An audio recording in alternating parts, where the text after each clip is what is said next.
और गवर्नमेंट को लेके क्या विचार है बीजेपी को?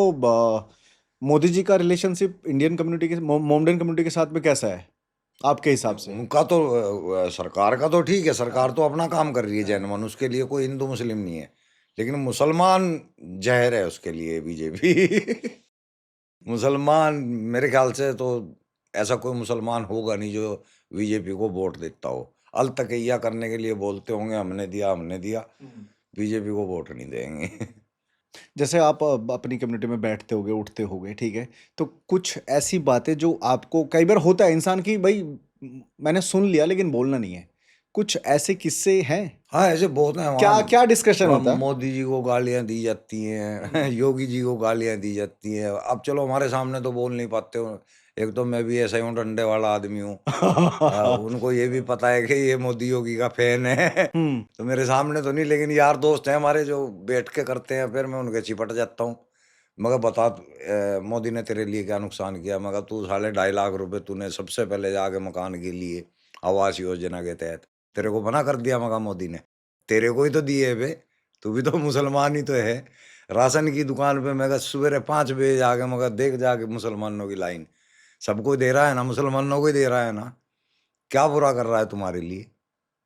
कहाँ से बुरा कर रहा है तुम्हारा? कह रहा है वो मंदिर मस्जिद, वो कभी इस मस्जिद को तोड़ रहे, कभी उस मस्जिद को तोड़ रहे। अबे मैं कहा पहले तुम लोगों ने मंदिर तोड़े हुए हैं, वो तुम लोगों ने वहां तोड़ के उसको दफन करके उसके ऊपर अपनी मस्जिद बनाई है। लोग अपना इतिहास नहीं जानना चाहेंगे? लोग अपने पूर्वजों की चीज धरोहर को निकाल लेंगे नहीं? सोशल मीडिया पे आप वायरल हुई, आपने बहुत सारे रील्स ऐसे देखी होगी, जैसे स्क्रॉल करते हो ना कभी कभार आ जाती है कि बस एक बार कांग्रेस आ जाए फिर बताएंगे हम। हाँ हाँ, ऐसी रील मैंने भी बहुत सुनी है। क्या बोलना अच्छा, चाहोगे? यहाँ पे देखो, हंसी आती है। ये लोग ये भी कहते हैं कि अल्लाह है, अल्लाह से बड़ी कोई ताकत नहीं है। लेकिन इनका अल्लाह भी काम कांग्रेस आने के बाद करता है। जब इतनी बड़ी ताकत बिना कांग्रेस के उसकी चलती ही नहीं है। बट वैसे क्या, क्या मतलब इनका एजेंडा क्या है?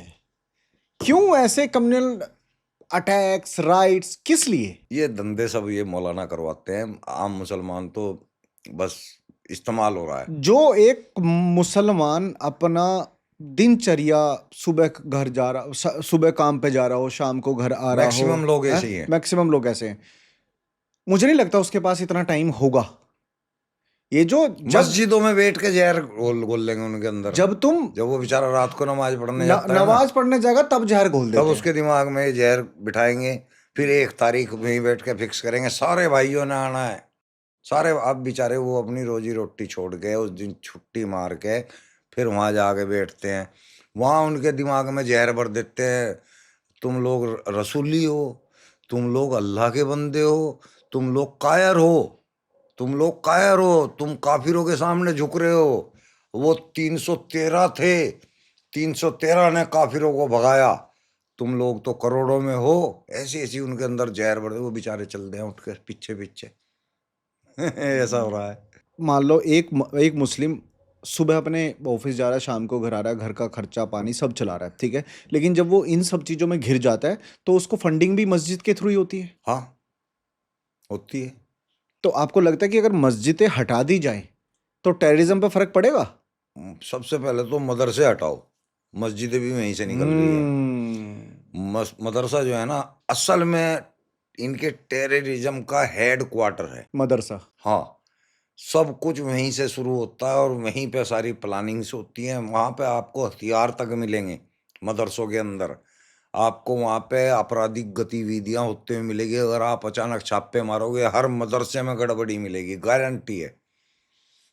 लेकिन नहीं मारते ना छापे भी। एक बार गवर्नमेंट हमारे जैसे आदमी का हाथ आ जाना कुछ टाइम के लिए,